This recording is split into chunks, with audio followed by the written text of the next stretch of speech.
Imagine a world without choices. Imagine you can't make your own decision. That wouldn't be a world for me. That wouldn't be a world for you. UIC.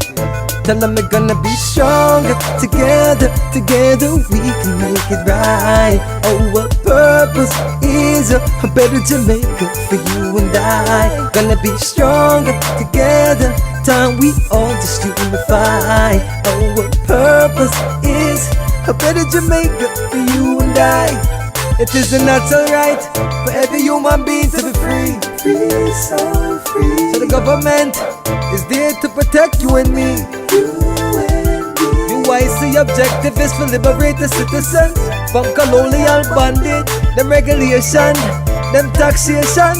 Rob Jamaica, we independent. Be stronger together we can make it right. Our purpose is a better Jamaica for you and I. We're gonna be stronger together. Come, we all just unify. Our purpose is a better Jamaica for you and I.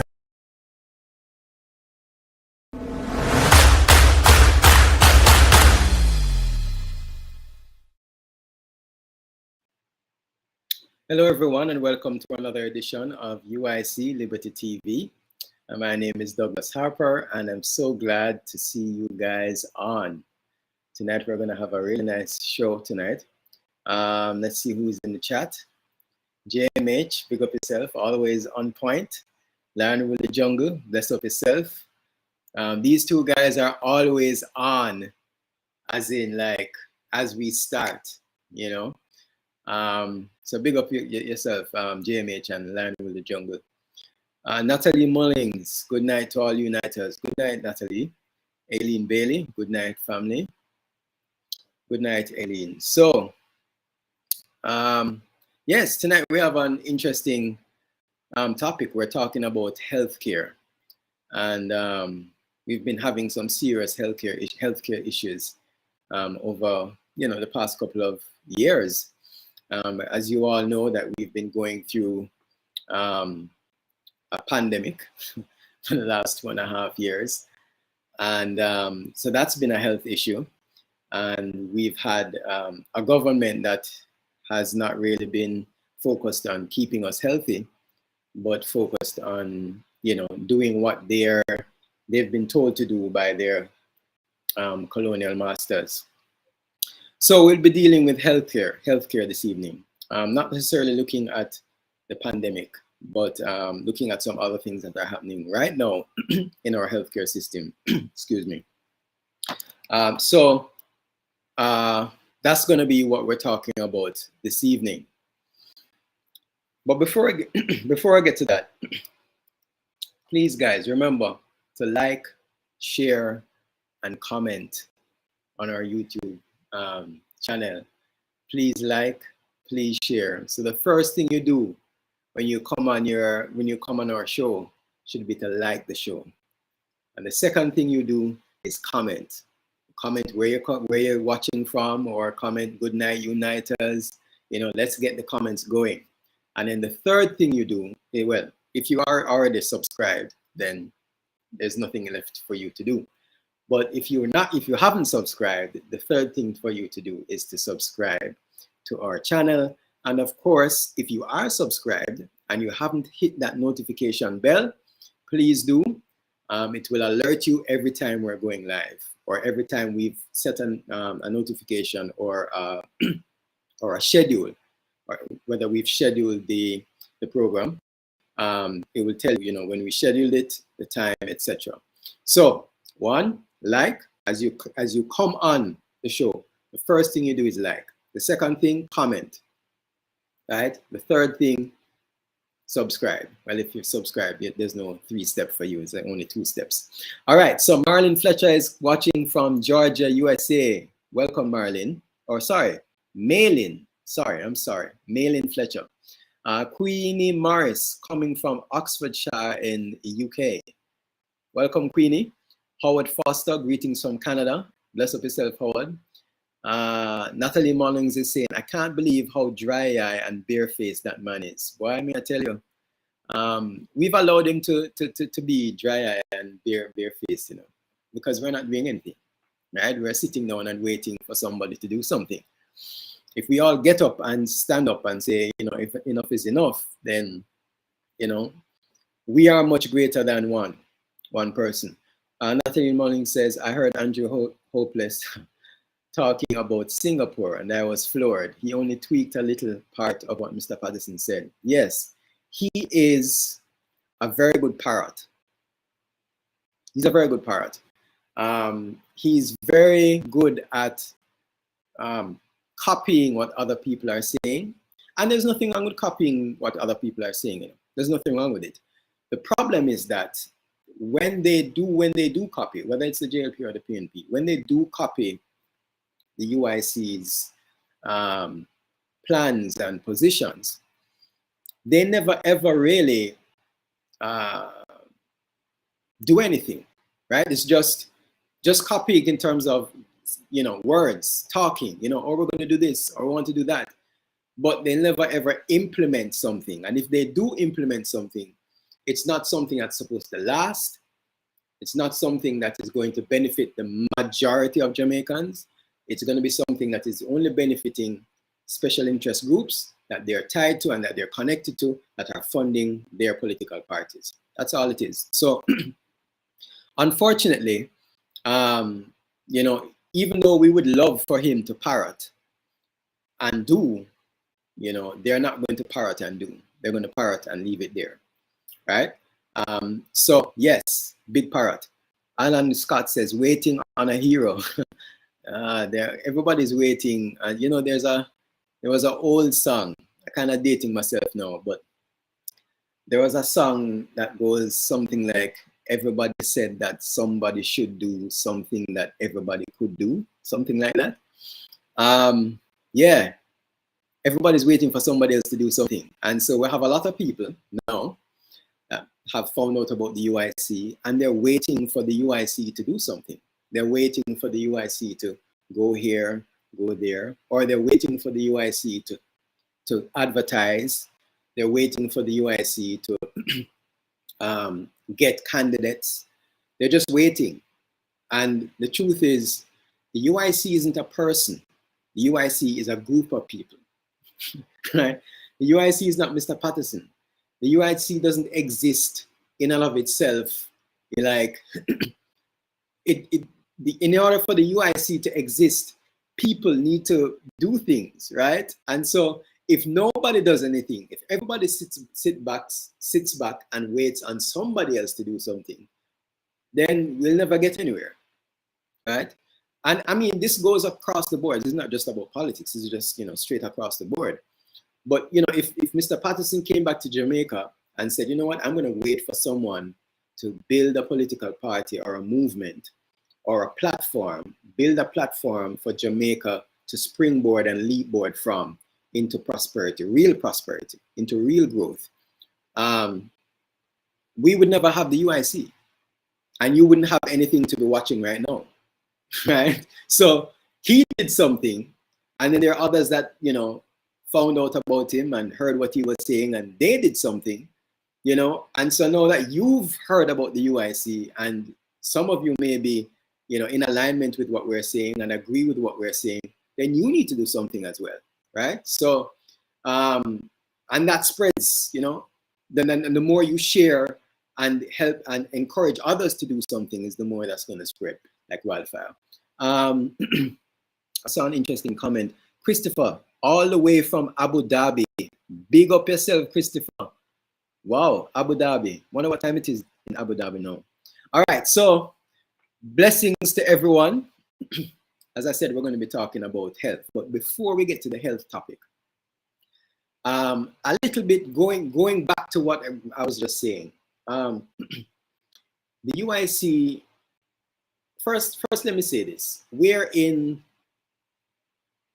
election season, right? The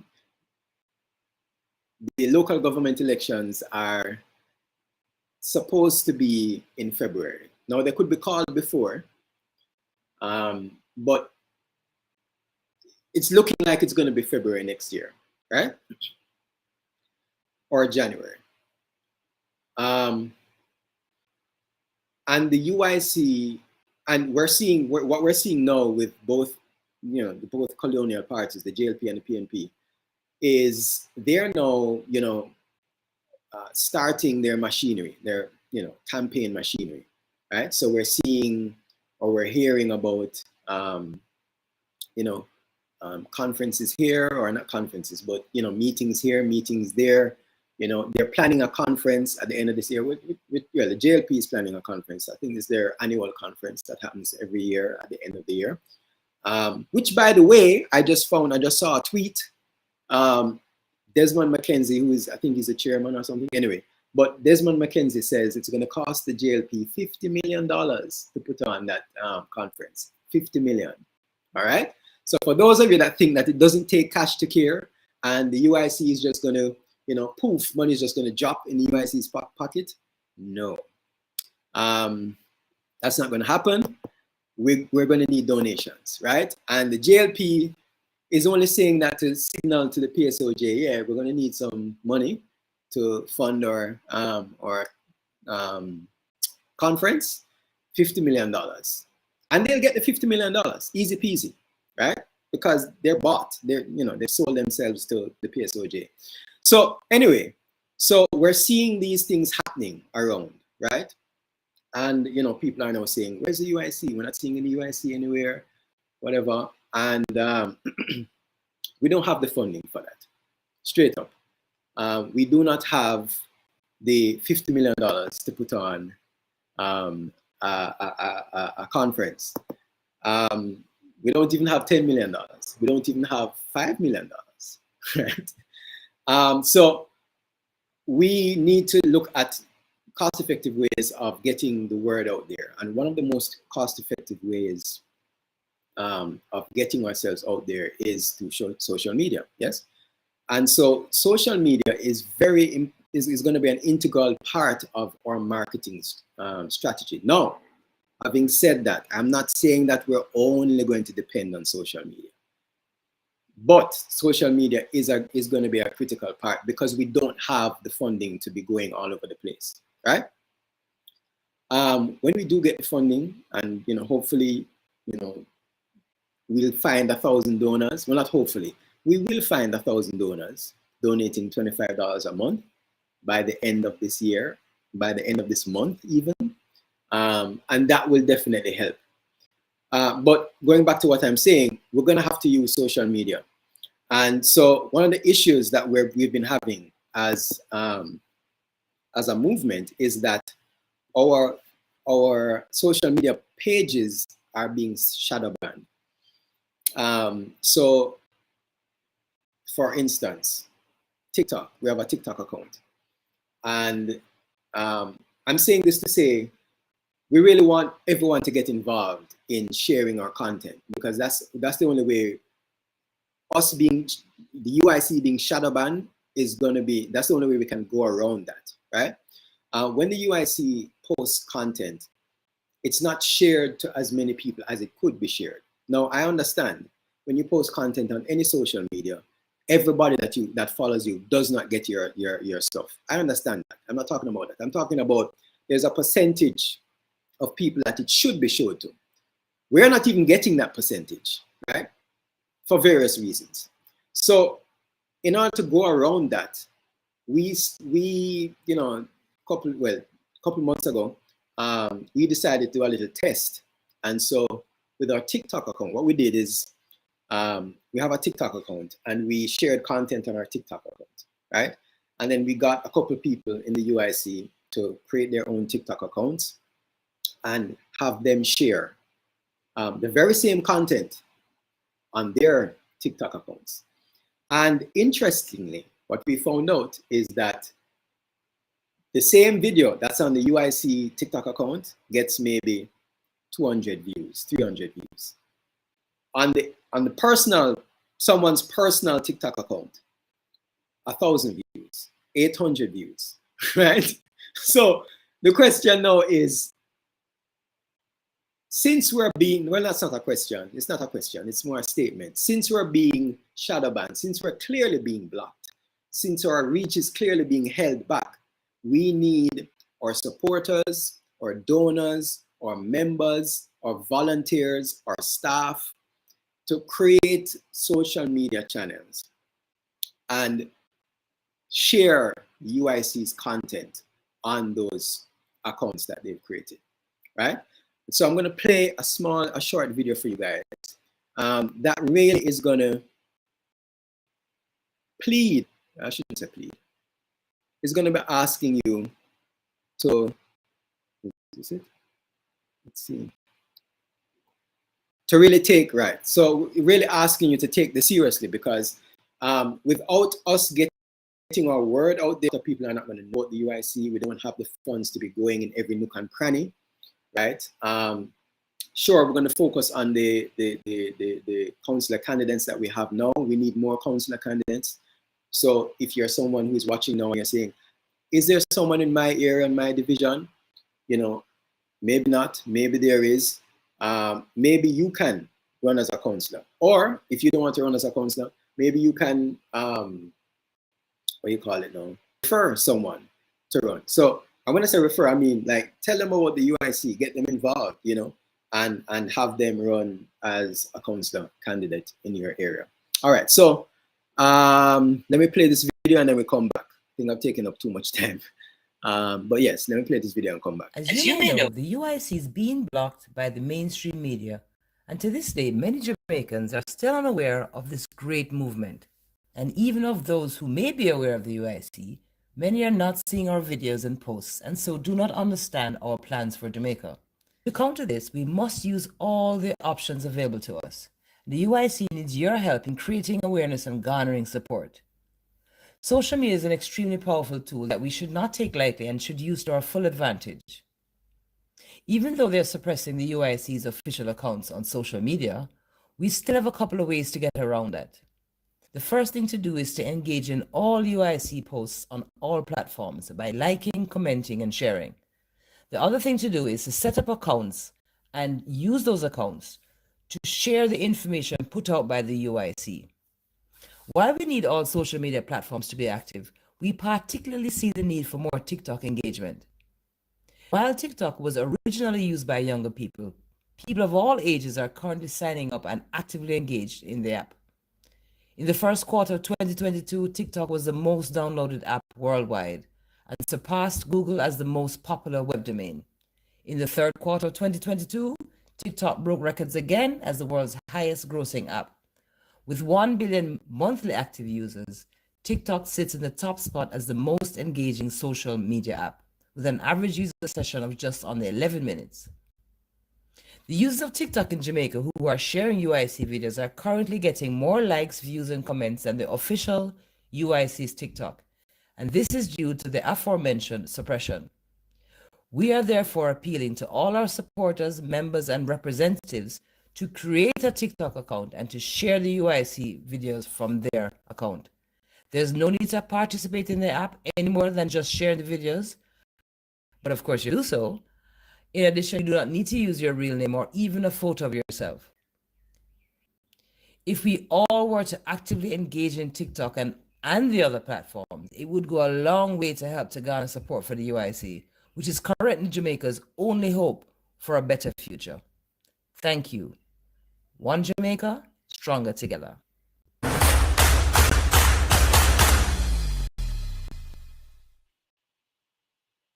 So we are imploring all of you here on our YouTube channel. I'm seeing 59 of you, or 61 just went up. Wow. So 61 of you, I am imploring you.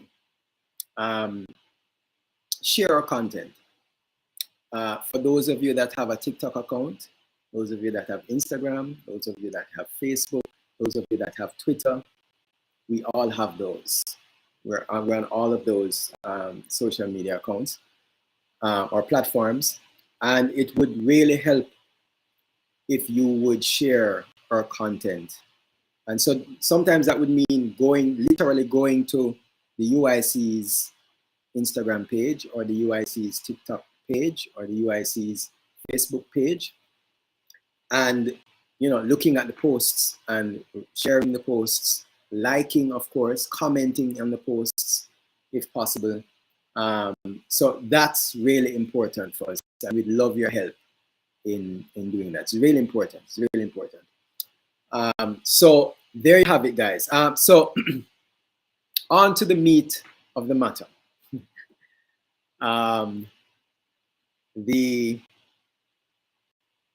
The healthcare system that we have. Some people are calling it a health scare system. It's really bad here in Jamaica. We've had successive governments over the last, over the 78 years that we've been under self-governance. When you look at our healthcare system right now, it's a shambles. It's in shambles. It's on. If the healthcare was in a hospital, it would be on life support, right? That's kind of where our healthcare system is, and so it's not looking good. And then to add insult to injury, we have a system where the ministers of our department, so the Minister of Health, is not someone that really understands health. Is not a subject matter expert as it relates to health. So someone that the Prime Minister has put in that cabinet, put in that department. The Prime Minister built his cabinet or created his cabinet and said, okay, you're going to be Minister of this, you're going to be Minister of that, you're going to be Minister of that. And so we have a system now that the head of the department doesn't know anything or doesn't know much, if anything, about health. And a government that doesn't really see the benefit of creating a healthcare system that is going to uplift and benefit the Jamaican people. It is clear, after 78 years, this is where we're at. It can't be. So I want to take you back a little bit. We've recently heard of the dead baby scandal, the recent dead baby scandal, where was it 12 babies died from a bacterial infection over 3 months, July to October this year. But there was a baby scandal before that. And so I'm going to take us back a little bit, 7 years ago, 2015, when there was the huge, this is original, I would say original, this is the first dead baby scandal that we had. And what happened was there was a bacterial outbreak that led to deaths of several premature babies at 2 of the island's major hospitals. These major hospitals were the University Hospital, up at UIC in Papine, Kingston. And the other hospital was Cornwall Regional Hospital. Now, this resulted in 18 of 42 infected babies. So 42 babies were infected with this bacteria. 18 of them died, right? And those 18 that died in a 3 to 4 month period, right? Now, this is a huge thing, right? I don't know if you guys would remember, but this was a huge thing. And it actually led to the reassignment. Now, of course, the opposition was calling for the resignation of the then Minister of Health, Dr. Fenton Ferguson. But it led to the reassignment of Dr. Fenton Ferguson from the Ministry of Health to, I don't remember which ministry he was reassigned to. So we had that in 2015. And I want to play for you a video or the news clipping of that incident that happened in 2015. So we're going to watch that and come back.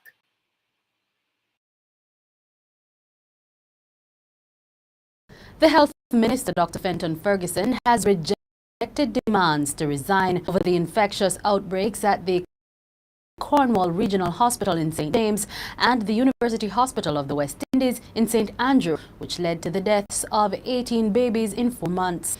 There have been repeated calls for the health minister to step down or be fired after revealing this week that he heard about the problem last week, Friday. That's 4 days after it was first reported on nationwide radio.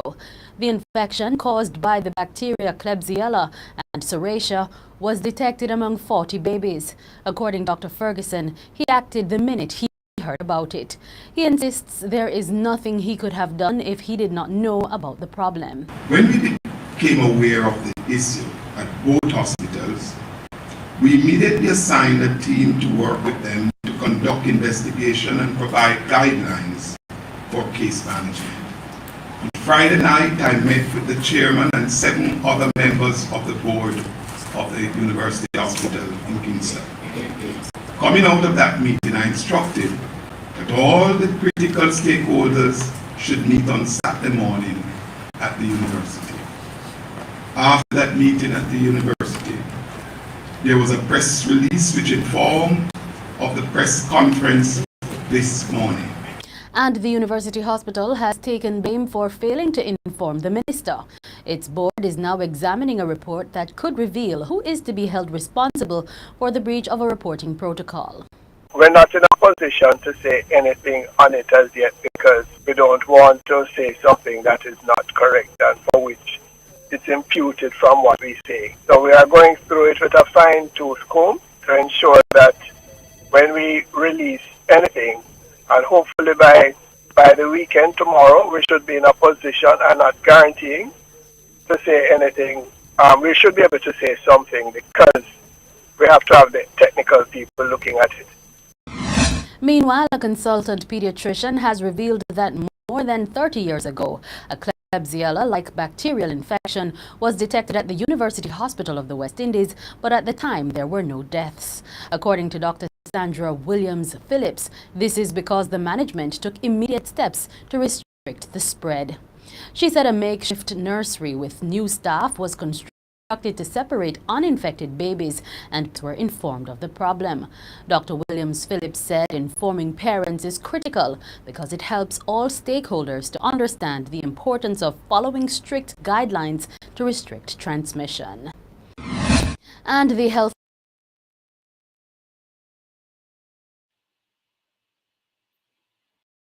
Okay, so I hope you guys were able to hear that clip. So, as usual, our minister, or the head of the department, the Minister of Health, is trying to absolve himself from what is happening or what happened. Misha Earl says, do they absolve themselves of not knowing? How do they not know? Often saying the same thing now.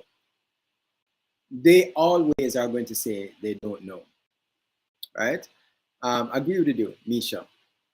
You should know. You're the Minister of Health. You should know when these things happen. But of course, he's trying to remove himself from, or he was at the time, trying to remove himself from the situation.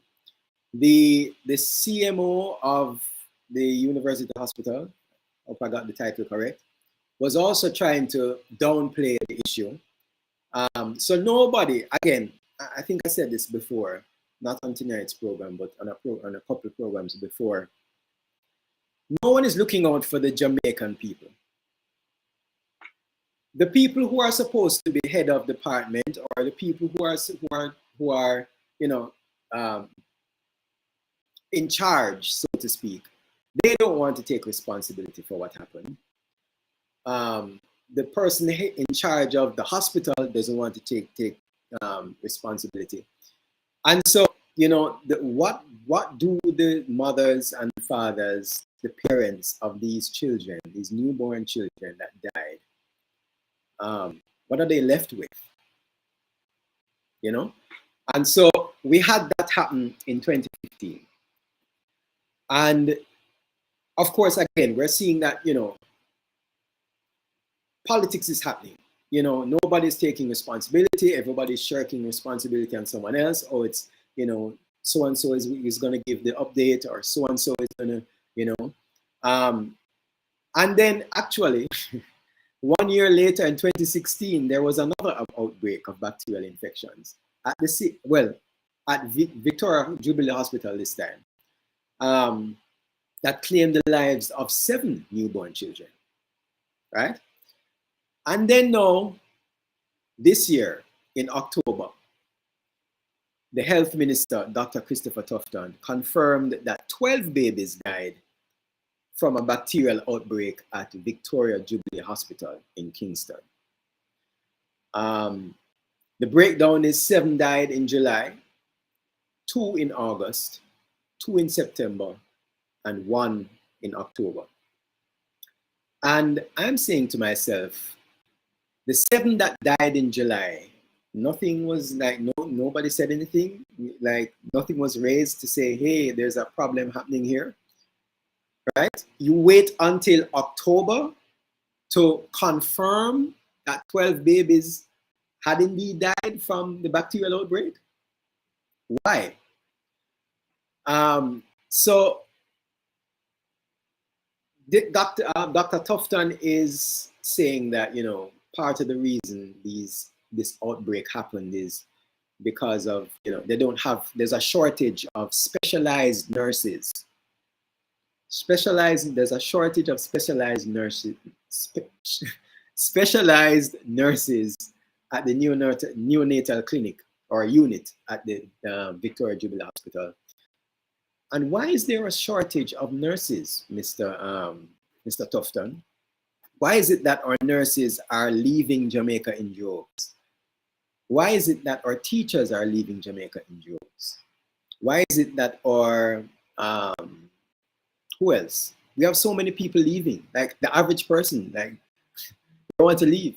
And then I saw in a newspaper clipping yesterday, or was it this morning? This morning, that they're thinking of sending workers, I don't remember which country it was, in the Caribbean. And I'm saying to myself, but here we have a shortage of nurses, a shortage of teachers. The PM himself has come out and said, you know, we have a shortage of skilled laborers, and so we might have to import labor. But then now you're making a statement that you're thinking of exporting labor. Doesn't make any sense. But anyway, let's get back to the healthcare system. So I'm going to play a video on the news clip or the news feature about what has been happening recently with this recent dead baby scandal with our health minister. Let's see if I can get this up. Here it is. Okay. All right. So I'm going to play this and then we come back and talk.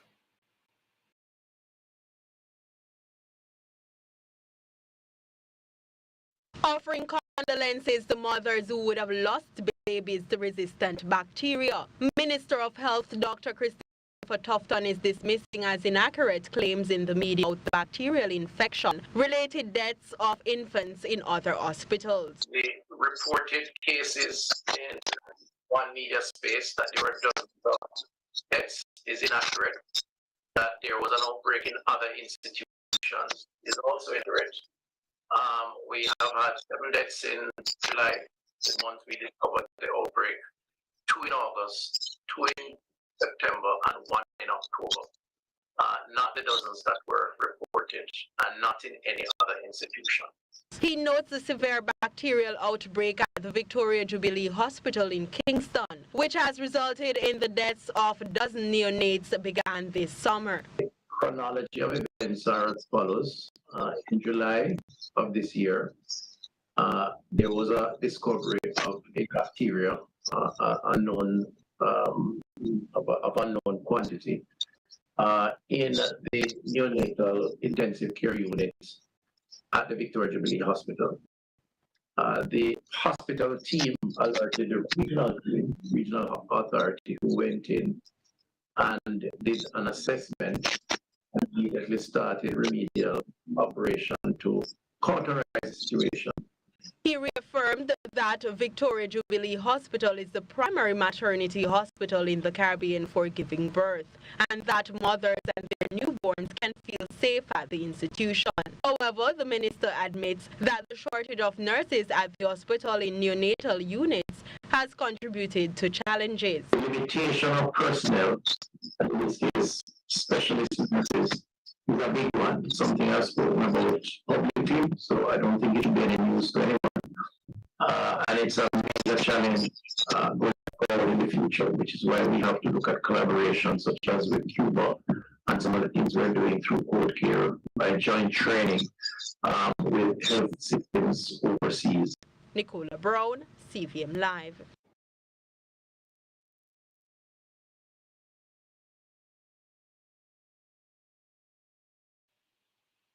All right, so I hope you heard. There was a part of the video that was kind of scratchy. I hope you heard the video.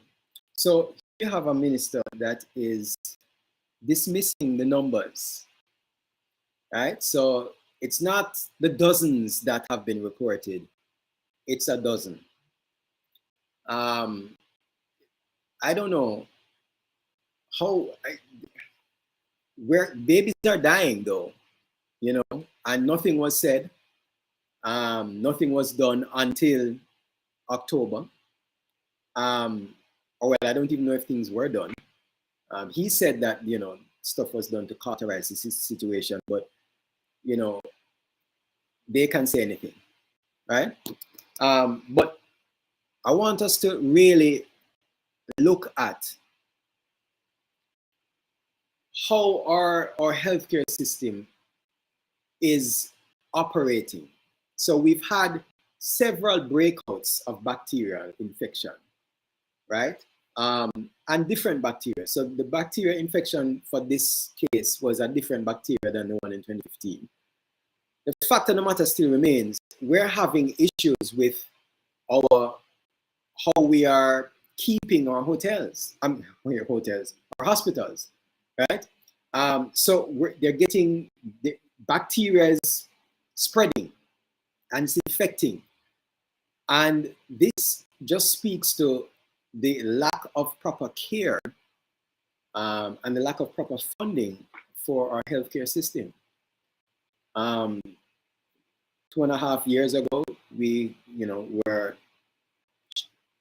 plunged into this pandemic, and, you know, we were told numbers of how many hospital beds we had. And I was shocked at the number of hospital beds that we had for a country of 3 million people. Very few hospital beds. And then I would have thought that, you know, okay, since you don't have as many hospital beds as I think you should have, you would try to find ways to prevent people from having to come to the hospital. And one of those ways is, you know, teaching people how to stay healthy, how to build their immune system, how to, you know, all of these things, live a healthy lifestyle. But that hasn't been the case. They've just been dependent on, you know, other things. And that just kind of shows you how how they're approaching healthcare. It's not about keeping people healthy. It's about keeping people coming to the hospital so the hospital can continue to make money. You know, it's unfortunate, but that is the situation. Now, last video I'm going to play for you is, of course, with all of this, you know, the opposition has been jumping up now.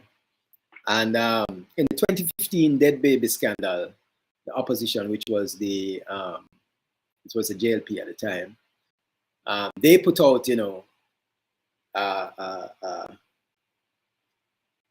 their press release on what happened. I'm going to read for you some pieces of, you know, what they had to say on the issue. So this is about the first dead baby scandal in 2015. There is no denying the egregious breakdown in the management and functioning of the public health system under Dr. Fenton Ferguson as minister. the specter of crisis that is gripping the health sector, not the least of which is the reported deaths of 18 babies and infection of 42, stems from the minister's poor stewardship and lackluster leadership, and the government's dismal failure in securing the means of adequately funding the sector so it can at least deliver on core deliverables. So that's just a snippet. I could read more, but it might be a little lengthy. This is actually this was written by a fellow called Marlon Morgan, who I don't know if he still is, but was deputy opposition spokesman on agriculture and an aide to the opposition leader, Andrew Holness, at the time. So he goes on, to describe how bad the healthcare system is, and why it's such a huge problem, and why Mr. Fenton Ferguson needs to go and needs to resign. So that was their statement in 2015. Fast forward now to 2021, and we now have a statement from the opposition, who is now the PNP, and of course they have their thing to say. So I'm going to play for you what they have to say on the issue.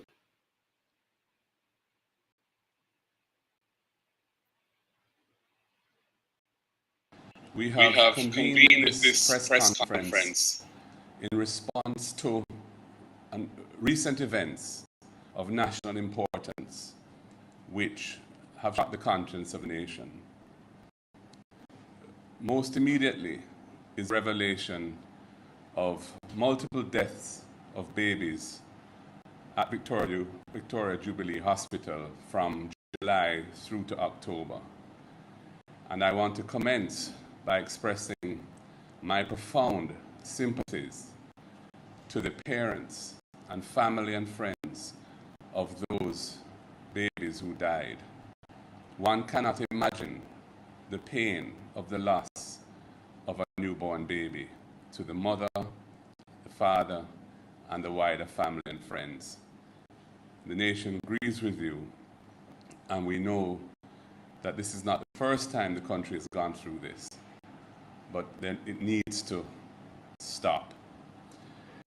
In this instance, what is particularly appalling about it was that there seems to have been a concerted effort not to have this matter come to the public's attention.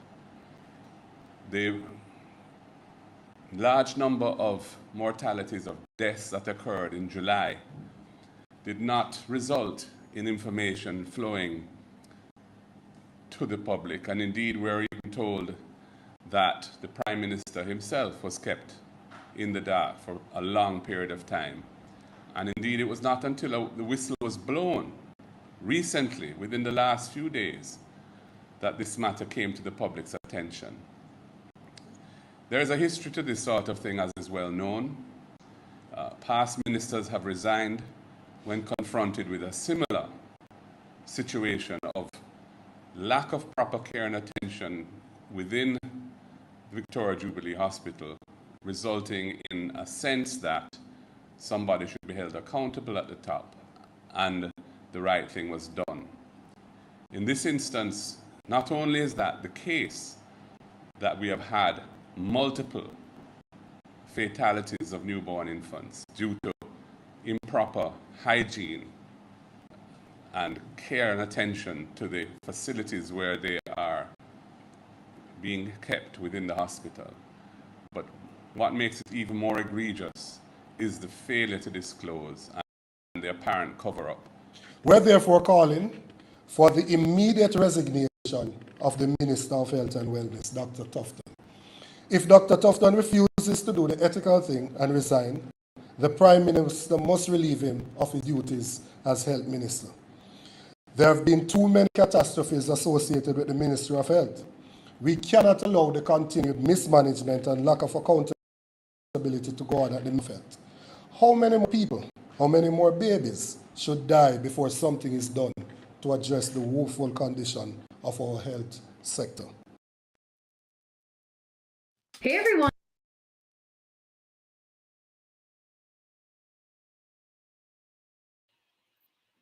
Okay, so of course, the opposition is crying foul and they want the minister to resign, the health minister, Dr. Tufton. You know, they're of the opinion that heads must roll. But I would like to say, in the same way that they are so quick to jump, and I'm not saying that, you know, Mr. Tufton was, how he handled the situation was good. But they didn't handle the situation any better when they were in power. And all it says to me is that both political parties clearly don't know or don't understand how to run an efficient healthcare system, an efficient healthcare sector. And instead of us now saying, all right, well, get rid of Tufton or get rid of the JLP and put in the PNP, instead of doing that and going through that, you know, going down that lane again, why don't we now, as a people, stand up and say enough is enough? It's clear that these other two parties don't know what they're doing. There's a third option, which indeed is the only option Jamaica has right now. Let us galvanize, let's join arms, lock arms together, let's unite, and let's fund this political party that is going to take Jamaica to the next level. Instead of going back to the PNP and getting what we've been getting for the last 78 years under the PNP, and then when we're tired of that, going back to the JLP and getting what we've been getting for the last 78 years with the JLP. I know I'm saying, let us as a people chart our own path. Let us as a people now say, you know what? Both of you don't know what you're doing. You don't know what you're doing with health. You don't know what you're doing with our education system. I mean, they know what they're doing, you know, because I mean, it benefits and suits them. But for the large majority of Jamaicans, they don't have access to the things that they have access to, right? When the politicians and the connected few get sick, they don't go to UIC or Cornwall Regional Hospital, or even what's the I forgot the name of the ward on UIC. Is it I forgot the name of the ward. Oh man. Anyway, or even some private hospital. They're not going there. They're flying out because they can afford to fly out. So here we have our very own people who are supposed to be running the country. You know, when they get sick, they're like, nope, not going there, going out. You know, their children are to be educated. No, not sending them to a normal school. No, they have to be going to AISK or sending them abroad to study.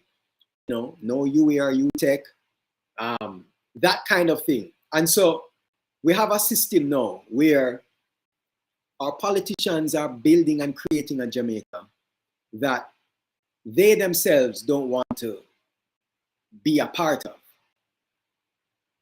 And they're setting themselves up so that when the crap hits the fan, they're out of here. They can afford to jump on a plane and fly somewhere else and buy a nice house anywhere else and live there, right? They can afford to, even if they live in Jamaica, afford to not have to, as I said, go to our hospitals, use our schools, you know. They have nice Prados, so, you know, if they drop in a pothole, no biggie. Even if they drop in a pothole and the car is, you know, needs parts, no problem. We have the money for that. You know, set up themselves so them live in a nice area, have security, you know. All these things, nice lawn, nice yard, lovely areas.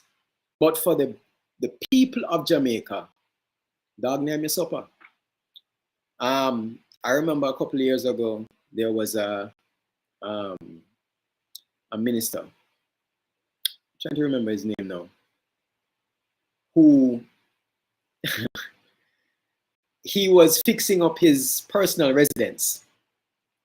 And there was some issue with, the money that he was using, where the money came from. And one of his statements was, as a minister, do you expect me to be living in squalor?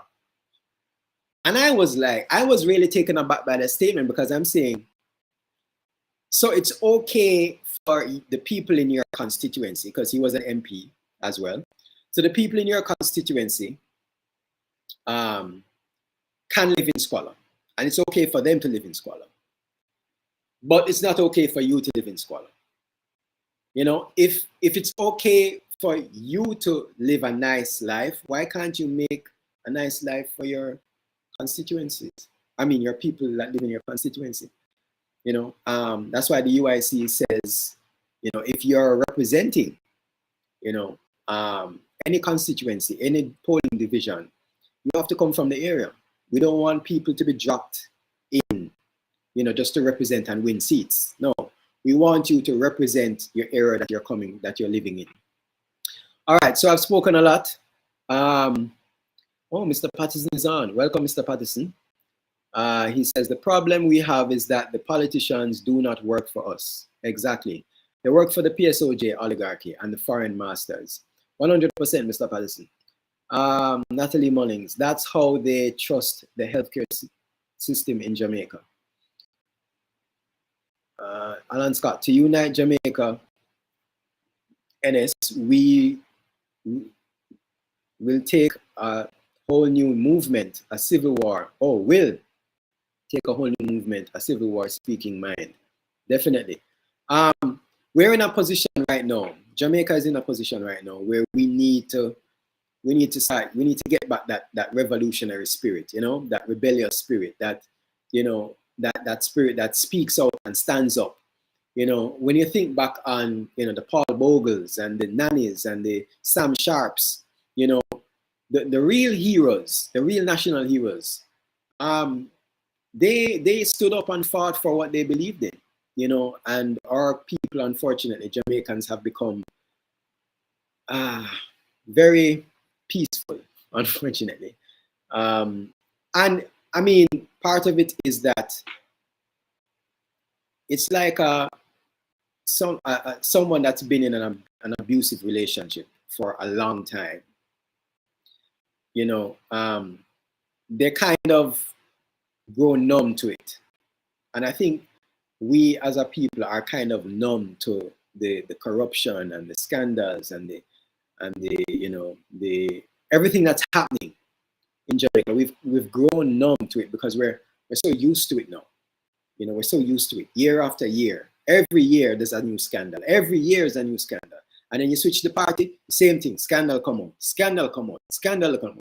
And by the way, a lot of these scandals is just a snippet. As Mr. Patterson was saying last night, the Auditor General has said that there are discrepancies in how the Ministry of Health and the Ministry of Health and Ministry of Labor and Social Security have been using funds. And that was just a snapshot. The Auditor General doesn't have access to all of what happened. It's just a snapshot of what happened in this particular time, and it just so happened that they were lucky to find this. What if they took the wrong snapshot? What if the snapshot along the timeline was over here instead of here? We wouldn't have seen anything. I would have said, oh yes, everything is above board. Yeah, man, good. And it's just so much happening under nobody knows about it, undercover. And then of course you heard last night, the minister is saying, oh well, the permanent secretary is the one that's going to come out with a statement on what happened. So of course he's passing the buck again, and so we have an issue. We have a serious issue here in Jamaica. Mr. Patterson says we must rise up now and take our country out of the hands of those who have used 78 years to destroy our nation instead of building it up. Yes, it's time for us to rise up. Time for us to rise up. Awake Sunshine says PNP scandal is blown out of proportion, many of them. Well, I mean, whether it's blown out of proportion or not, the fact is that we're having these scandals, which should not be. We should be having a government that is putting things in place to make sure that all the checks and balances are, made. Putting things in place to ensure that there is no hole in the bucket. So when you're getting X amount of money from, your revenues that the government is making, there's no hole in the bucket, and that part of that revenue is going somewhere else. No, your role as the government is to ensure that that money is used wisely to help and benefit and uplift the nation. So we can't be saying, oh, well, the scandal wasn't that bad. The fact is you had a scandal. Whether it's that bad or really bad, it doesn't matter. It's a scandal that should not have taken place. And on both sides, and this is the issue, this is what we're saying, both sides, both of them, and they love to play this this game, this tag game of, oh, tag you're it, it's your fault this time. Oh, tag you're it, it's your fault this time. You get what I mean? They love to do that, as if they themselves weren't there 5 years ago in the same scandal. Oh no, it was different because we did this and we did that. When are we going to say, this is ridiculous? This is ridiculous. Can we not have a government that really, really provides proper health care? Let's start with the basics. A government that provides proper roads, street lights, communities, parks, yes, fixed addresses. I mean, these are basics, water, light, right? A government that understands that we're a small island, and so importing oil for energy may not be the best option. So let's find a way to create and generate energy that we have from what we have, right? How hard is that? Why is it that we can't have a government that does that? Why is it that we can't have a government that says, you know what? Everybody has their thing, and we have soil. Our soil is rich. Let us invest in building our nation through agriculture. There are other countries that have done it. Why can't we do it? Why can't we have a government that sits down and says, you know what? We need to properly, we need to provide a proper education system for our children, because they're the future. And if we can educate them properly and put them in a position where 10 years, 15 years, 20 years from now, they'll be the new CEOs, or they'll be the top workers, or they'll be starting businesses, and they'll be creating jobs, and we have a whole new Jamaica in 20 years. Why is it that we cannot have a government, PNP or JLP, doesn't matter. Why is it that we cannot have a government that can provide these things, that can sit down and say, we want to better Jamaica, so here is what we're doing. And instead of doing this partisan thing of, oh, tag you're it. Okay, I feel with time now. Time come. Feel with time now. You get 2 years in office, feel with time now. Or sorry, 2 terms in office. Right? Feel with time now. Oh, okay, you get your time now. All right, give them 5 years, we'll come back again. How is that benefiting us? And we've gone through 78 years of this, and there's still people that are die-hearted.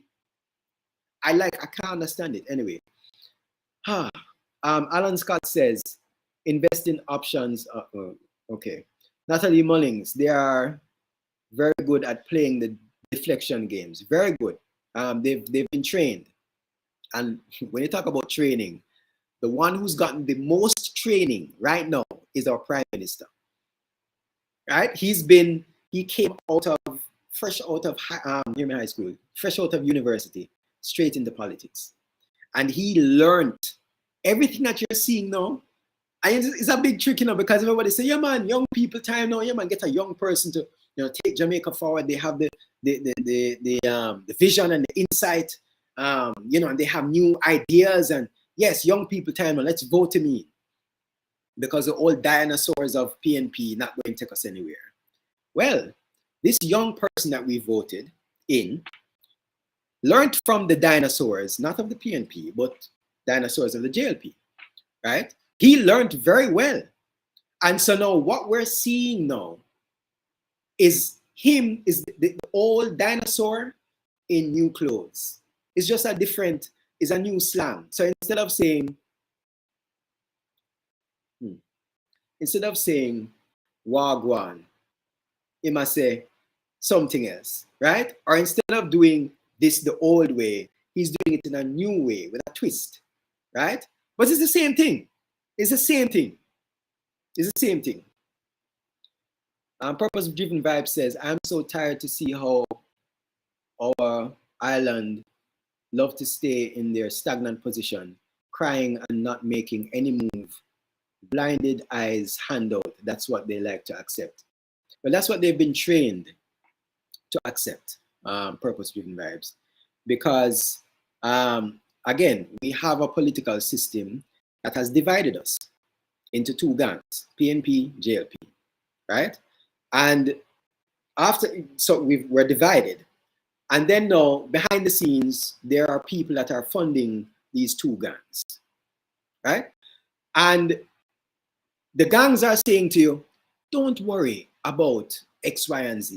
We'll take care of it. Don't worry about that. We'll take care of it. And so now we've grown dependent.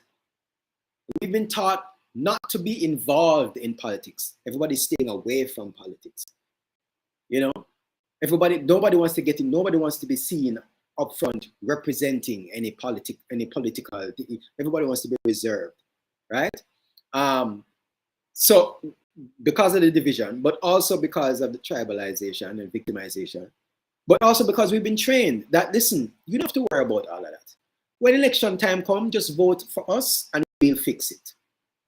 If we lose, then, wait another 5 years and then we'll get back in. Or even if it's 10 years, we'll get back in sometime and we'll fix it for you guys.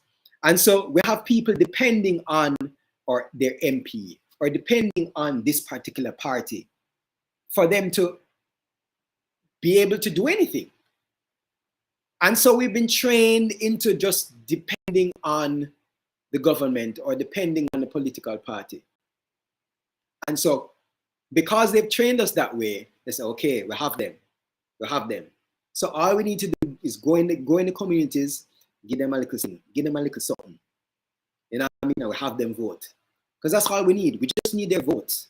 We don't care about them. We don't care about the area. Yeah, we might do a little fix up now and again. We might do a little one thing and do a ribbon cutting and go in front of the camera and cheese and, oh yes, we're cutting ribbons and new park or new housing development.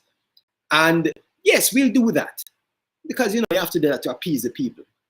But for real development, real change, no. We don't have the money because we have to take care of the people that are funding us. And this is why the UIC is a grassroots funded, a people-funded movement. Because in the same way that the two colonial parties are going about their business and ensuring that what they do benefits who is funding them, if the UIC does the same thing and goes about its business to benefit those who are funding the UIC, then you're good. Because if you're funding the UIC, if you're a Jamaican funding the UIC, then you'll benefit. But what we've been taught is don't get involved. You don't have to donate. Donate, no. Where the money come from, you don't need to know that. We get the money. We'll give it to you. You go and vote.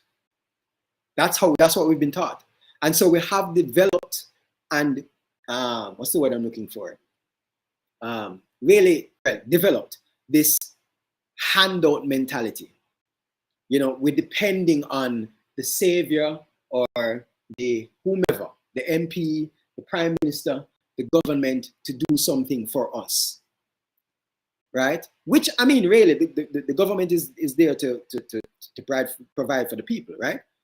But the dependency is on another level. It's on a level where we feel so helpless. that we can't do anything of ourselves. Someone came on the live the other day and said, you know, you need big funding. As a UIC, you need to be funded by the big people, by the deep pockets, because small donations not going to win this. They've already won.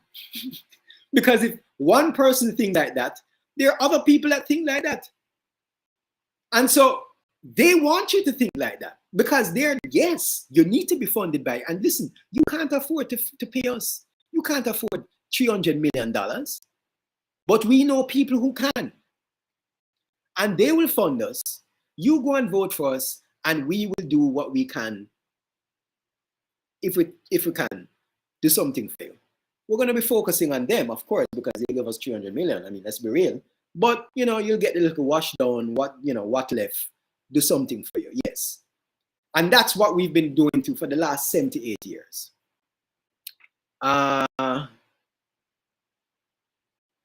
Scotty says, Mr. Harper, can you have a read of my text? Scotty, I don't know which text it is, you know. Send it back again, sorry. Send it back, please, Scotty. The UIC makes it clear that the two colonial parties have consistently devalued our currency, which kills our purchasing power. Mr. Patterson is on point here tonight. Alan Scott says, you know, please don't turn in your guns. You need it very soon. Scott, boy. Awake Sunshine says, they were sabotaged by the JLP and the CIA. At the same time, no one could fight such an enemy of the state despite their good intentions. I guess that the person is talking about the PNP. A purpose-driven vibes. UIC is not a movement for handouts. We as Uniteds will not fall for that. 100%. So we hear what is happening with our health sector.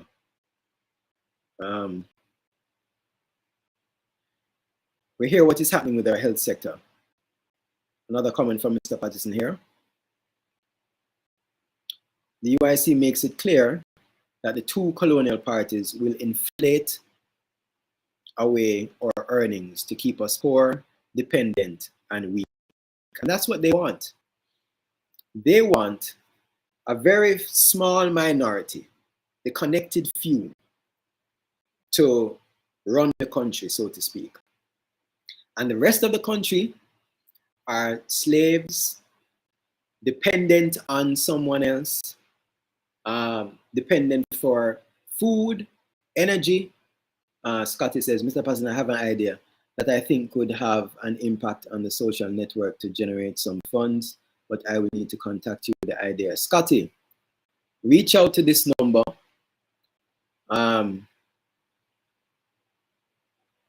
I'm going to put it on screen here. All right, so reach out to that number, Scotty. 876-293-0812. Reach out to us, and we will work with you on that idea. Tell them that, well, give them your name and number. Tell them to give your name and number to me, and I will contact you on how to build our social network. So Scotty, 876-293-0812. Wade is saying the UIC is ready to pull Jamaica from the edge. Why? Wade, we've been on the edge for a long time. I mean, it's crazy. Mr. Patterson says, as long as corruptions run rampant, our education, healthcare, and economy will remain weak. Yes. Yes, Scotty, that is a WhatsApp number. But you can call the number as well if you would like to call it. So yes, the going back to what Mr. Patterson was saying, corruption, when corruption runs rampant, who really loses out is the people of Jamaica. We've already seen what has happened with our education system. Yes? In the 60s, the government at the time got money, got a loan, right? It wasn't free money. Well, nothing is free. They got a loan to build schools, a certain amount of schools. And this was supposed to help us in becoming a developing or developed nation, right? Building schools that will educate the children so that they are able to provide and get the economy wheels churning, so that now more people will have jobs, more people will be working, more people will be paying tax, and so you can use that money now from tax too, right? And so we're starting to build. They took that money, the government at the time, and they, of course, did what they do best. Stole some of it. They used some of it, they built half the schools that they should have built, right? And ended up having to go back to the person that loaned them the money to give them more money. And that in itself started a whole, it was like, you know, you're at the top of a, for those of you that live in Canada or, you know, live up north in the US and have, you know, been through snow. You're at the top of a mountain and you take a little snowball and you roll it down the mountain, and that becomes like an avalanche. That has been an avalanche for our education system over the years, because now we've had to pay back a loan that we're not able, we don't have the capacity in terms of the people working and the people at a level, education level, to work a certain type of job to be able to pay back the loan. And so now we can't, I mean, we're in problems, you know? So these are just small examples of, you know, the huge problem that we have. The two colonial parties do not care about dead babies or dead citizens. They only care about power and the access to our tax dollars. Exactly, Mr. Patterson. Let us be sensible. UIC cannot build homes, cut ribbons, or set up any major programs without money.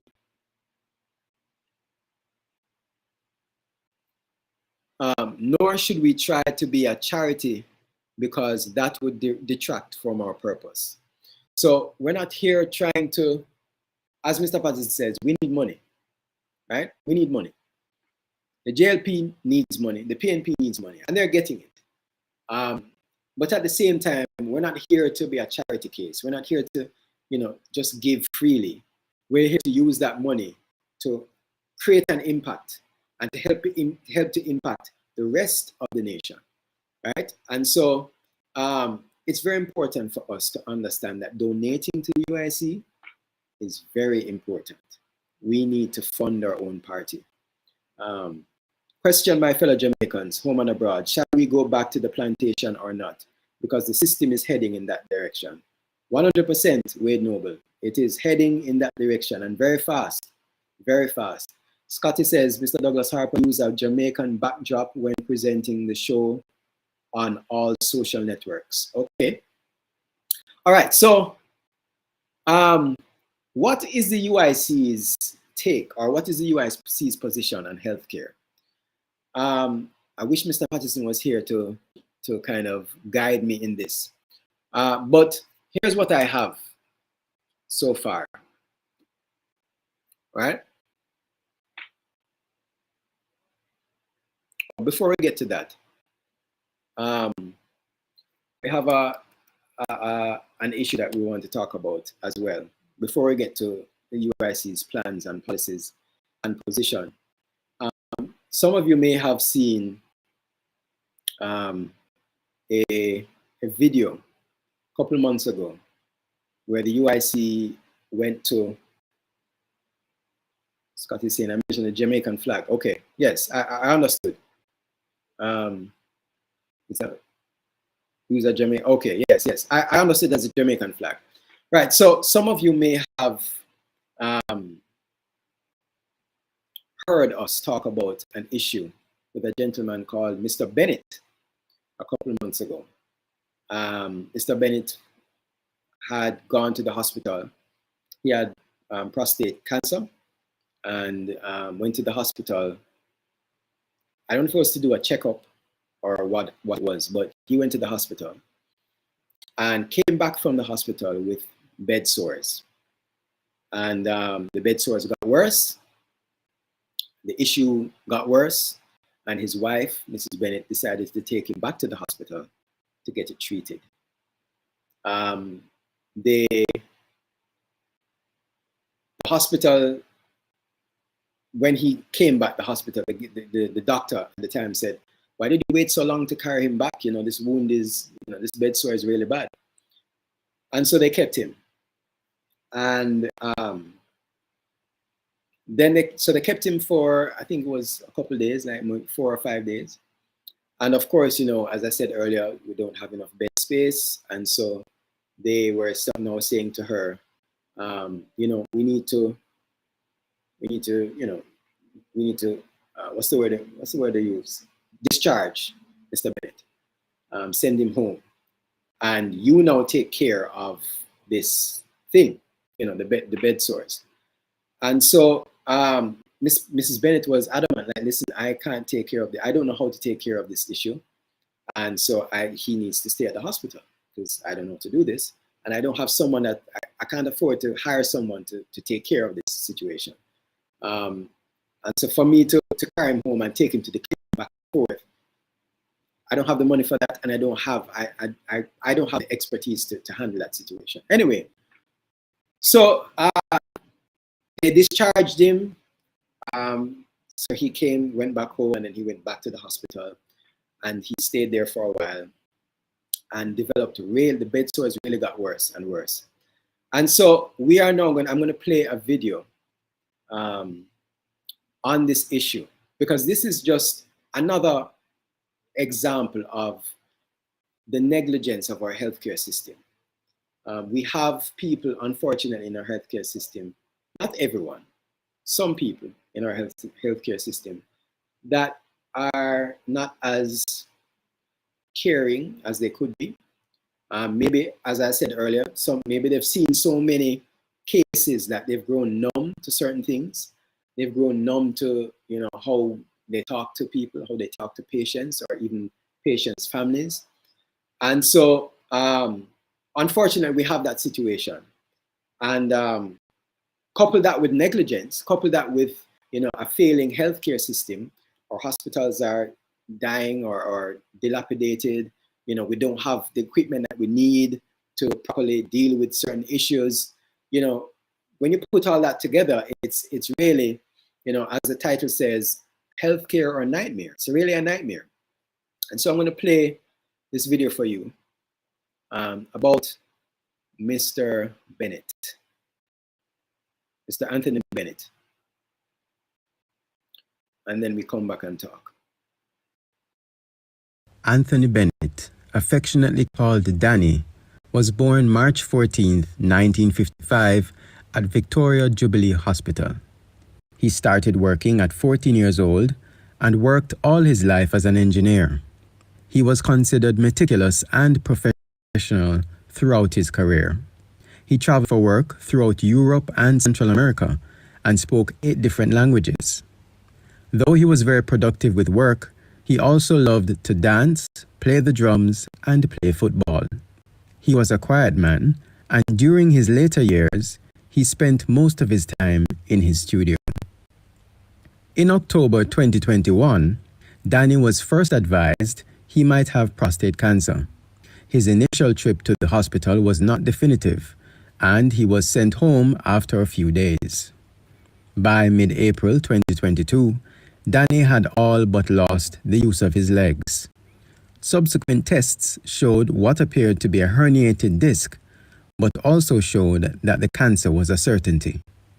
In late May 2022, he was admitted to the St. Ann's Bay Hospital, and unable to walk with a severe urinary block, he was left unattended on an undressed, unsanitized gurney. Placed in a room, attention from the doctors was minimal at best, leaving his 70-year-old wife to turn him over for relief. The lack of medical attention resulted in Danny getting a severe bed sore. Doctors and nurses were uncooperative, leaving Mrs. Bennett and Danny uncertain about what was happening with his treatment and with the cancer. Several attempts to raise the concern through newspapers and social media were made, but the lack of attention from doctors, staff, and executives at the hospital continued. The bed sore became a huge, unsightly infected mess that caused Danny and his wife much pain and suffering. In such a case, hospital policy is that the patient should be discharged from the hospital and be carried to the clinic for treatment. His wife, Mrs. Bennett, was unable to do so physically, and she was adamant that he be treated at the hospital. The hospital and staff continuously bullied her, and Mr. Bennett suffered bouts of neglect throughout his time. His diaper wasn't changed, he was forced to lie on the bed sore, and was not given pain relief. Mrs. Bennett tried to raise awareness and funds so that she could get him home private care, but unfortunately, they weren't raised. In mid-October, the hospital advised Mrs. Bennett and Danny that he was in stage 4 of the cancer, and he died on October 21. As evidence of the horrific practices at this hospital, Danny's body was moved from the hospital room immediately, and when Mrs. Bennett came to see the body, it was nowhere to be found. When she asked around and finally was told it was in the morgue, she went down only to be told that the morgue was closed and would not be open until after the weekend. She, unfortunately, had to go for 3 days before being able to see her husband. The funeral for Anthony Bennett will be on the 26th of November, 2022. Okay, so unfortunately, Mr. Bennett succumbed to his injuries. Not injuries, but illness. And this, of course, could have been prevented. I think the bed sores, along with the cancer, really took him out. And if we had a healthcare system that was really focused on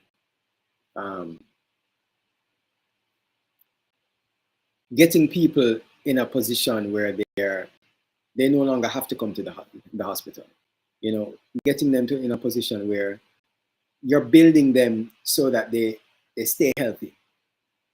None of this, none of this would have transpired. Maybe he would have still had cancer, but he would still be alive today. And so we're encouraging you guys there's a GoFundMe account. If you feel so led, you can donate. Of course, funeral expenses, etc., need to be looked at. And so if you're able to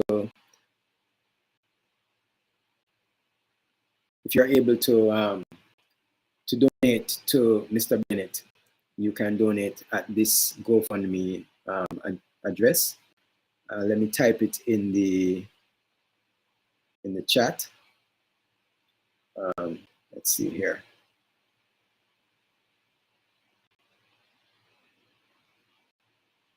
Sorry.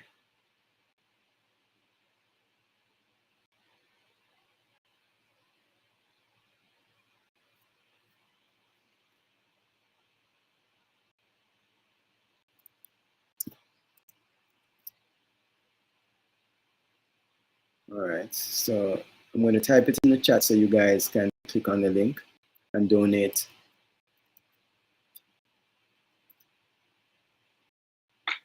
All right, so it's in the chat now. Let me put it on screen for those of you that need it on screen. So if you will feel so led to donate, please do donate. It would be greatly appreciated from Mrs. Bennett. We've had her on our show, well, once on a live broadcast, and before that we talked about the situation with Mr. Bennett. So again, please, if you're able to, please donate to Mr. Bennett and help Mrs. Bennett and the family to be able to send Mr. Bennett off in decent and civilized way. So that is sorry. Right. So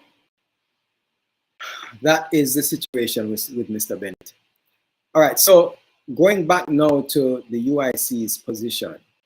What is the UIC's position on healthcare? How do we deal with, as a UIC, how will we deal with healthcare? So one of the first things, in fact, this is one of the points in our 10-point plan, is we want to ensure that every child has the nutrition, notice, nutrition, education, and health care that they need to succeed. What does that mean? A lot of you, you may hear that statement and say, what does that have to do with healthcare? Well, our children are our future, and we want our children to be healthy beings. And so part of them being healthy is educating them on healthy lifestyles, but also providing that safety net, if you will, for our children to be able to live a healthy lifestyle, to understand, their bodies, minds, soul, spirit, to understand how their bodies operate and work, to understand how to relate with other people, and most importantly, how to, use the money that they make to benefit themselves. But that is part of a holistic point of view, or a holistic, what's the word I'm looking for? Drive to ensure that our children are not just educated properly, but also have the health care and the nutrition that is needed for them to learn. Right? There are a lot of children that go to school nowadays without breakfast, and breakfast is very important. If the body doesn't have the nutrients and what it needs to operate properly, then it won't operate properly. And so that's why you have a lot of children that are not paying attention as much as they could in school or in class. They're easily distracted. That's why we're having the situation we're having now. Well, part of it in our schools, because a lot of our children don't have the nutrition. They're not going to school with the nutrition that will enable them to learn and be in a peak performance, or in the best position to learn, right? So we want to give them the nutrition, but we also want to give them the health care.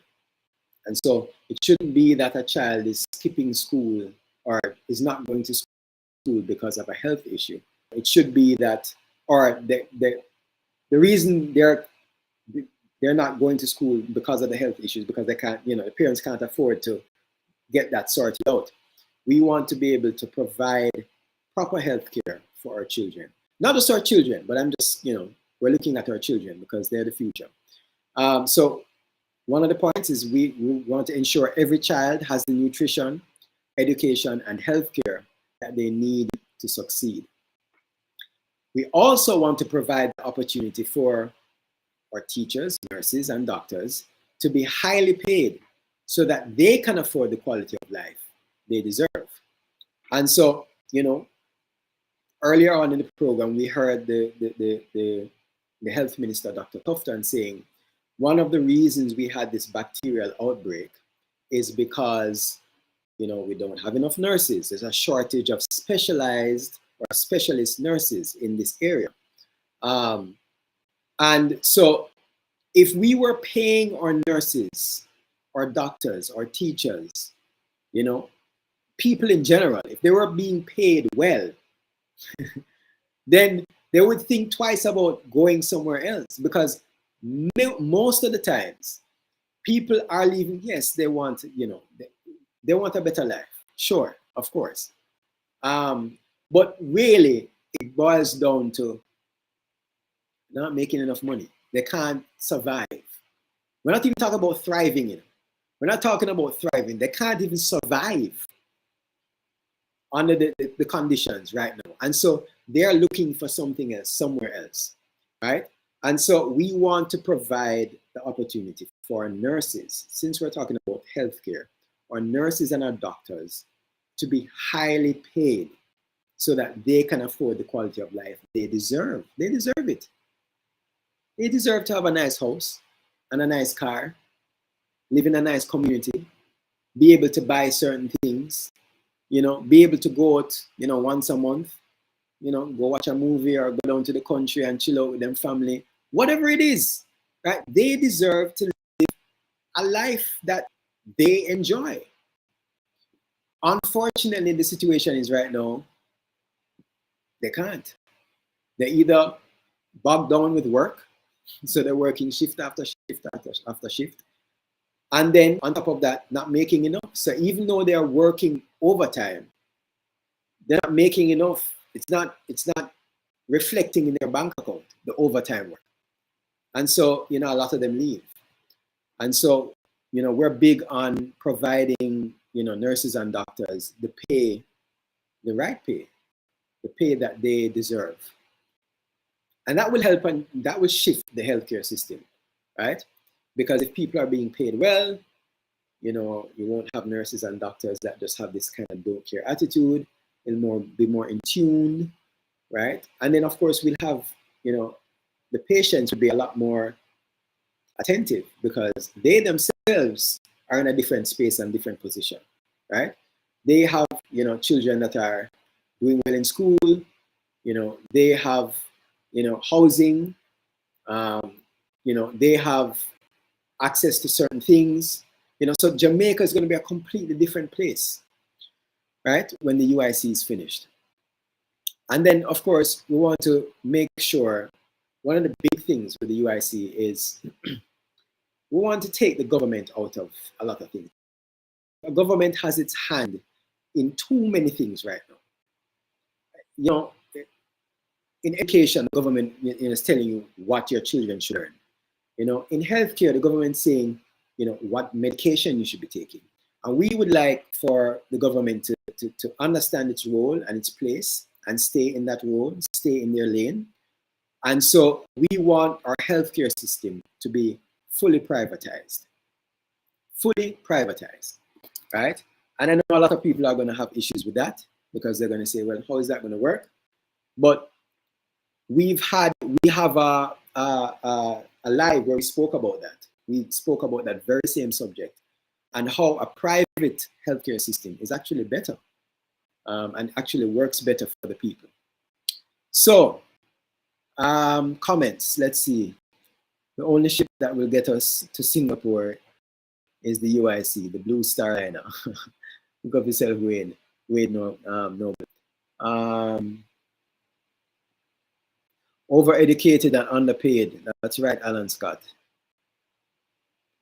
Awake Sunshine says, I suggest you guys stop putting out your ideas and find another way to campaign for funding because you're just feeding Andrew Holness with ideas and he's using it to his advantage. Well, I understand what you're saying, Awake Sunshine. I understand what you're saying. But at the same time, we kind of have to let the people know what we're about and what we're doing. We have to let them know our plans, our policies. Because otherwise they won't know why we should, be government, right? So it's like, you're dating someone. You're gonna have to say, well, this is who I am, or in dating the person, you kind of get to know the person and you share information with each other. So you have to get to know the person. And so part of Jamaica getting to know the UIC is understanding what the UIC's policies and plans are. And so we kind of have to do some of that. Now, that being said, not everything that we've shared is everything, right? So even though we've shared some things, there are some things that we haven't shared, right? So don't worry yourself, even if it's copied, and we know this, we've had 78 years of history to prove this. they're not going to do anything close to what really should be done. So, but I understand your concern, Awake Sunshine, and but we have to say something, right? Ellen Bailey says that is why they prevent the news media from carrying UIC's broadcasts. That way, when they steal our ideas, they go and market it as their own. Sad thing is, people believe them. That's right, Miss Eileen Besley. I keep on saying Bailey. Aileen Besley, you are 100% correct. People are going to believe them, and people are going to say, "Oh, me hear that already from Andrew Holness, or me hear that already from PNP." They might try to follow them, the PNP and the JLP, right? But the fact of the matter is, it will never be implemented, right? At the end of the day, you just have to be you. You know, it's one of the things that a little personal story. So I'm married for 4 years, and when I was dating my wife, of course, there are other people that she was dating, other suitors, I should say. And for me, my approach was, listen, I'm going to share myself. I'm going to put my true self out there, because no sense me try and play this particular role when that's not me. So I'm going to be myself. And if it is that who I am, myself, is not enough for her, then so be it. We're not meant to be. It wouldn't make sense for us to come together and it doesn't, we're not seeing eye to eye. It's a completely different person. You find out when you get married to the person, or when you start dating the person, you're like, what? I mean, what's this? A completely different thing. So I said, let me just show my true self, right? And it worked. But it will always work. Just be true, be you, right? Be you. And so the UIC we have to be us. And the UIC is the people party. The UIC is the education party. The UIC is about individual liberty and personal responsibility. The UIC is all about creating a Jamaica that will bring out the best in all of us. And so the more we put who we really are out there, is the more people are going to see. Because a lot of people are watching you and just seeing if you're going to slip, as if you slip, you slide, right? A lot of people are watching. And so we just kind of have to go out there and say, this is it. This is who we are. This is what we're going to do. We can't give them everything, but basic idea. And so the 10-point plan, if you read the 10-point plan, it's very general. It's not very specific. It's very general. There's a reason for that. But thanks again for that. Who made that comment? I think it's, let me see if I can find it. Awake Sunshine. Thank you for that. Somebody was saying, Aileen Bailey was saying, Mr. Harper, the masses are not hearing because UIC is blocked from the news media. 100%. Not only are we blocked, when we are on the news media, we are on the news media for them to criticize us or laugh at us. So we have a hard task ahead of us, but we can beat it. We can beat it. We can beat it. Randall Helming says, no man, their eyes are opening up. They too are learning from the UIC. They will soon admit it. UIC Rail College. Thanks, Mr. Patterson and the team. You're welcome, Randall Hemmings.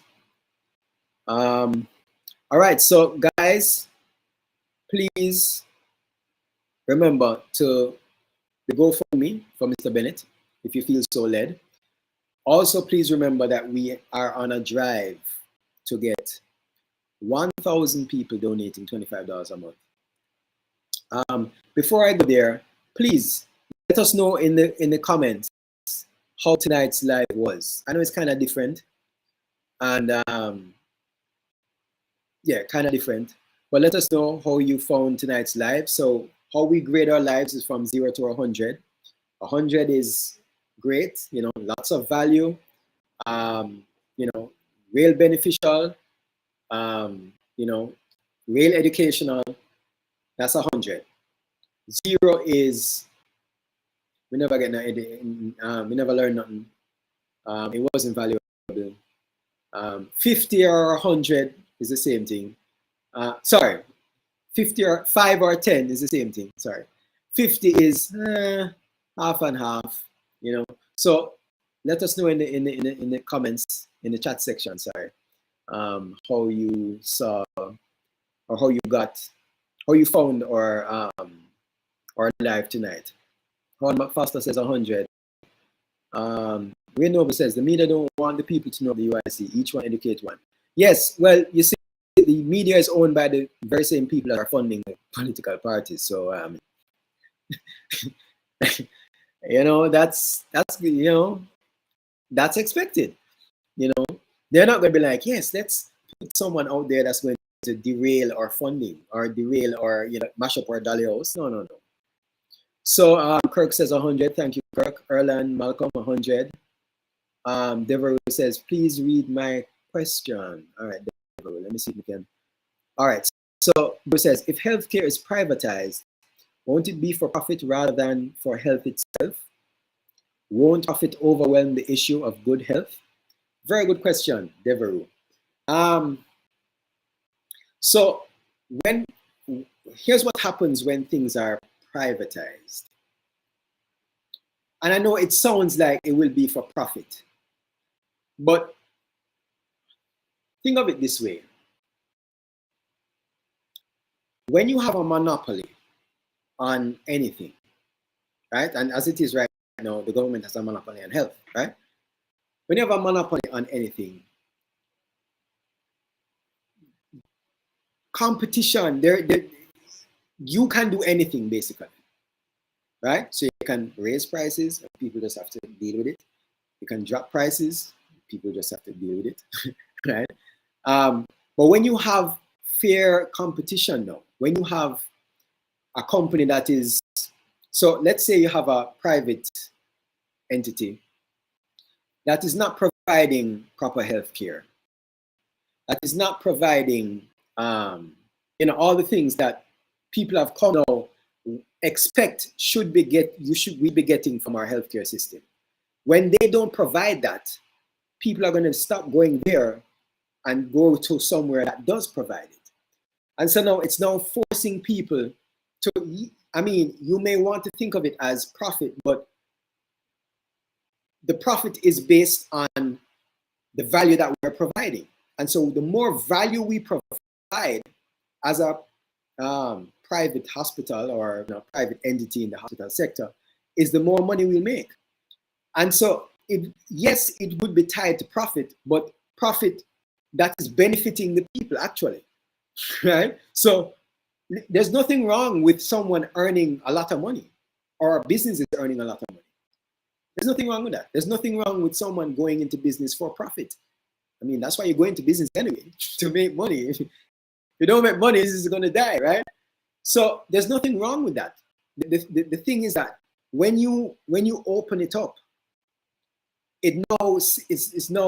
everyone is now going to be competing, and the competition now is, how can I provide value? The best value here.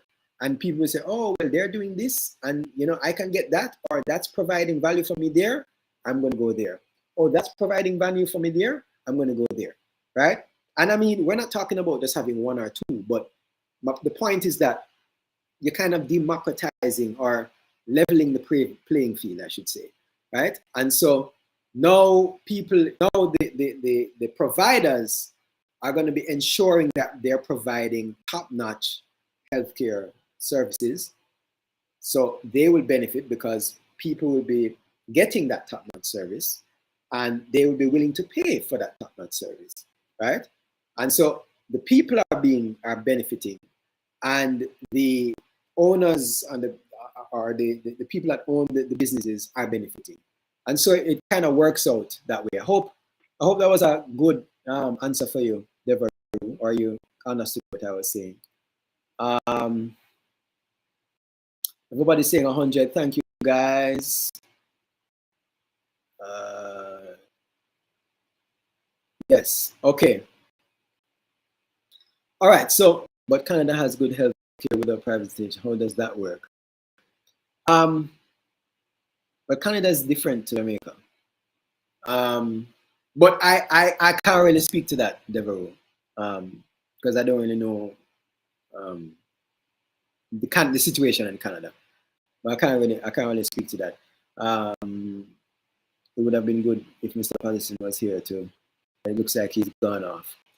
All right, Kirk says 100 because it's always an eye opener. Well, thank you, Kirk. Thank you so much. All right, so ending here, Joshua Taylor saying, let us all vote UIC. It is and will be better for Jamaica and Jamaicans, home and foreign. Is it real people, blessed love? Exactly, Joshua Taylor. Exactly what he said. Devereaux says, maybe we could speak about this later. Definitely. Aileen Bailey says, Mr. Harper, we need to talk. Okay, so Aileen, the same number that I sent, that I gave to, what's his name? Let me put it up on screen again. I'm sorry, I forgot his name. Scotty. So the same number that I sent to Scotty, yeah. Contact that number and tell them that you would like me to contact them. So either you give that number, send your number to that number and tell them that I should contact you, or ask them to put me in contact with you. But we'll work it out. Contact that number, say you want to get in contact with me, and we'll get it sorted out. Miss B, well, I hope it's Miss or Mrs. Nezook Komodo, you're getting 100%. Continue the show. Thank you, Nezook. We need the train system. It was a wrong move to invest in highways and broadening roads. What say you? Yes, we agree with that. The UIC believes that, yes, Kirk, I know. I haven't contacted you yet. I know. That will be done. Right, so to go back to Awake Sunshine question. Yes, it was, I mean, of course, we need roads, yes. But there's been like a shift from, it's like, when you come off the toll road, the roads are ridiculous. They're like the only good roads are the toll roads, right? But not only that, we would like UIC's position on this is we want to make all Jamaicans, make it easy for Jamaicans to move around the country, right? And so we want to, very quickly, because we're ending now, very quickly, we want to put in a top-notch rail service, right? Top-notch public transportation, which would include rails, so rail and bus service, top-notch, and do away with the toll roads, right? Do away with the toll roads, provide top-notch public transportation that is on time, clean, runs really well. And so, you have situations where people are living in certain parts of the country, and when they get a job in another part of the country, they have to move there. Like, Jamaica is not that big. Like, I could understand if you're living in the US and you get a job, you're living in Florida and you get a job in New York. It makes sense to move to New York, yes? But when you're in Mobay and you get a job in Kingston, you shouldn't have to move to Kingston, right? Or vice versa. You're living in Kingston and you get a job in Mobay. You shouldn't have to move to Mobay, right? You should be able to jump on a train, right?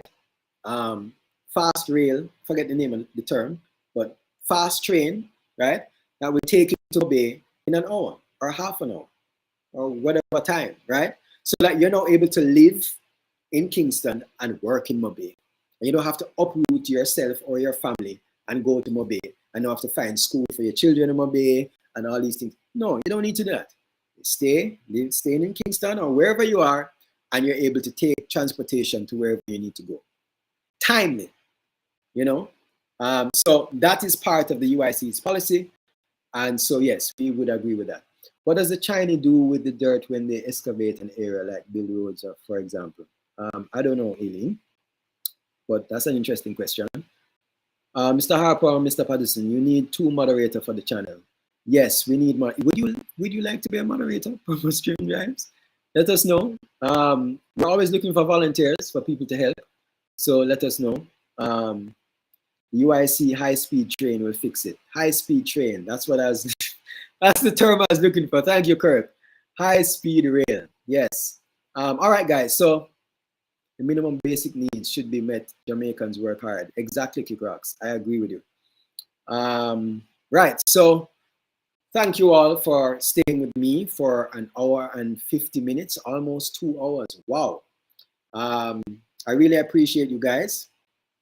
And looking forward to seeing you guys tomorrow. Well, I won't be on tomorrow, but Mr. Neil will be on tomorrow, but he will have a very interesting live tomorrow. You really want to look out for that one. But thank you all for coming. Please remember to like, share, and subscribe. Very important. Share on our social media platforms, channels, and share our content as much as you can. And I wonder who did their homework from yesterday. I don't know if anybody remembers their homework. Your homework was to talk to one person today. Well, if you haven't done it, you know, your homework for tomorrow is to talk to one person about the UIC, right? Someone that you've never spoken to, by the way. Don't talk to somebody that you've heard. Someone that you've never spoken, you've never shared the UIC with, one person. That's your homework for tonight. All right, guys, so thanks for coming on. Oh, Eileen Beasley, you did. Congrats. Thank you all for tuning in. And, you know, we like to say, one UIC, one Jamaica, stronger together. All right, guys, take care. Good night.